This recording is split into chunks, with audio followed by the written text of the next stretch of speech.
Greetings fellow adventurers and welcome back to another episode of Dungeon Lore. Today's topic is on how to create a dungeon for your sessions. So without further ado, let's jump right in. As a dungeon master, you have to prepare a specific dungeon. Think about your specific setting, what happens in that setting, what is your story. One of my favorites was the Event Horizon movie, the horror sci-fi, in which the characters find themselves in this huge dark spaceship. It's full of strange moments. I'm waiting. I would say that the characters in that type of dungeon, they have to survive because everything wants to kill them and they are trying to understand what they're doing in the void. That sounds like a really awesome one shot. You should look at the movie Event Horizon and get inspired because it's an amazing template for creating a sci-fi horror dungeon, for instance. Another type of reference of a dungeon that you could choose would be an awesome movie called Legend. And this is more of a classic type of a dungeon crawl. At a certain point, the Fellowship gathers to reach that dark and ominous castle of the Dark Lord. Hey, where are we? Someplace we don't want to be. The whole castle is filled with all sorts of monsters and traps, and essentially it leads to a boss battle. Choose the dungeon, fit it to your theme. The second part, I would say, is essentially creating a map. So if you want to make an awesome dungeon crawl and inspire yourself in the process, you should create an awesome map. There are many ways to create a map. Like the basic one is just grab a piece of paper and whatever, a pencil, and draw it out so you know where your rooms are, where your hallways are. You can also create dungeons by going online. There are AI generators that are amazing, which you can use, like Microsoft Bing is an awesome AI generator. This dungeon which you're going to run, it cannot be empty. I mean, it can, but it's probably going to be boring if it's going to be empty. I mean, imagine yourself if you're going through this like ancient stone hallway, but there's nothing there. And then you reach this ancient kitchen, but it's empty. And then suddenly you won't go into this dark and ominous tower, but nobody's there. I mean, who will care about such a place? I wouldn't. I mean, so populate these places with specific types of creatures or NPCs, or have something happening there. It's always interesting to have something happening. Like once the characters exit, oh my god, the microphone fell off again. I have to fix it. Stay there, boy. Okay, let us continue. Populating the dungeon. Once the characters enter and find themselves in the corridors or whatever this place is, put some NPCs that know about this place. Perhaps some servants that used to serve the lord of the castle. Maybe they know the secrets of this place. Hidden corridors, or perhaps where the lord who used to rule this dark and ancient castle hid his treasure. His famous sword, or his, I don't know, armor. Populate the dungeon with all sorts of amazing characters, and of course you cannot have a dungeon without some type of encounter. I mean, of course, monsters are going to be placed in dungeons in which I guess it's a logical place to put a monster.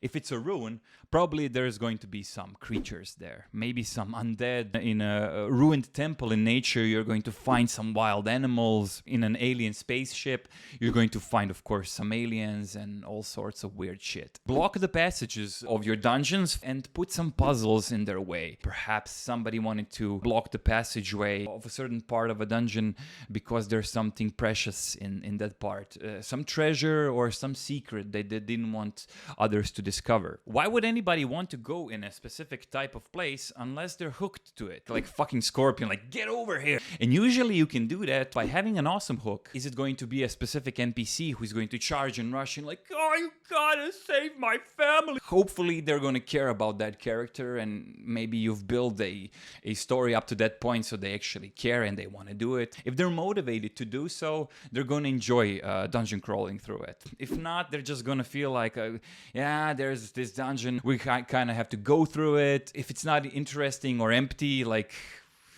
who cares? If you're running a one-shot, the most awesome thing you can do is to drop your players into the dungeon at the beginning. They wake up and they find themselves in the dungeon, they're surrounded by monsters, and they're gonna die. and now they have to survive. And you don't have to worry about a lot of stuff. They just have to find their way out. Get your players involved into your story, and the best way you can do it is to have awesome descriptions. So just essentially describe things and have fun while doing so. Get into the sounds that you're producing, like the creature sounds like.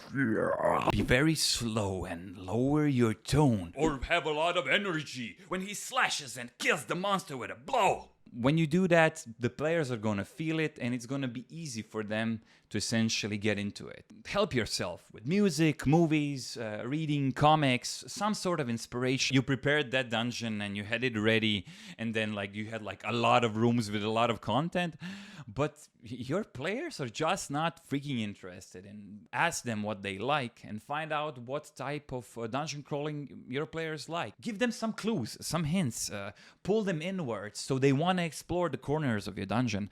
Have an interesting story. Maybe have something chase the players into the dungeon and keep chasing them until it catches them, so they have this pressure and they don't have a lot of time to think. It always, I guess, makes sense that the dungeons in which the character is residing, I guess, have some sort of a purpose, have some history about your dungeon, and players can find about that history in the lore that is within this place, perhaps in some books or in some NPC that knows the story, or somehow etched in the walls of the ancient dungeon. You can have pictograms or ideograms telling the characters where they are, and perhaps they will get engaged into the dungeon and love it, and essentially have an awesome roller coaster ride while going through it. You should have a couple of types of traps, spread them around the dungeon, and make them insidious, not obvious, of course, so the players are on their toes when they explore the dungeon. So resources are a really important thing in a dungeon crawl, when characters need to track how much torches they have, because dungeons are a dark place and usually there is not a lot of light in there. So a light source is a precious resource. Consider the amount of resources they have and how they're going to spend it during their dungeon crawl. The other one perhaps might be their supply of food. If you created a massive dungeon, the dungeon of the Mad Mage beneath Waterdeep, that's such a long dungeon, and it takes days, maybe weeks to go through it. And if the characters don't take care of their supplies, they might start to starve. Give the players a chance to rest during those dungeon crawls. I would say allow them to short rest, because usually an hour should be enough time for them to stash somewhere to be unnoticed. But when they start to plan to make a long rest in a dangerous place, consider that green card to slap them real hard. Just kidding. Depending on what the dungeon is and how much time they have, if they have a time to long rest in the dungeon to replenish all of their supplies, spell slots, and stuff what they need, allow it. But usually such places have roaming monsters and wandering creatures. It's usually much harder to make a long rest in a dungeon crawl. You should always create tension. If there isn't tension among the players and their interaction with the dungeon, or among them for some certain reason in regards to their stories and their backgrounds or whatever, you should always create tension. What is going to happen next? Are we in trouble? Do we have to do something? Kind of push the clock on them. If you raise tension, people are going to get more involved, and they're going to start thinking, and they're going to start problem solving. And that's what you essentially want your players to do in a dungeon crawl. You can use, of course, suspenseful music in a specific chamber. When they enter, you can play a certain track, or you can have a set of lighting in your house, and then you can perhaps change the color of the lights once they enter this place. These are all tools for immersion. You don't need any of them, but they certainly do help. It's always awesome when you go through the dungeon, and then you find somebody who is in trouble. And then when this person who is in trouble is in fact the villain who wants to kill the players. You can have twists and turns like these, so your players never know what's going to happen. These NPCs can perhaps offer assistance in future combats that occur during the session, or they can betray the party because they were there in the first place to do something ominous and evil. Who knows? You know. To make things interesting, when the party is getting closer to the end of the session, it's always awesome to have some sort of a climax. You want a boss fight. In most dungeon crawls, you want to have a certain type of monster or some sort of encounter, maybe some NPC, or maybe some crucial plot point is going to happen. Something to round up your session and make it and make a decent ending. In any case, I think dungeon crawling is amazing, and every game master should create an awesome dungeon and have fun while doing so. It's an awesome process, and it has a lot of details in regards on how to create it. And with time, you're gonna get better and better at creating your dungeons. We come to the end of this episode of our dungeon crawling session.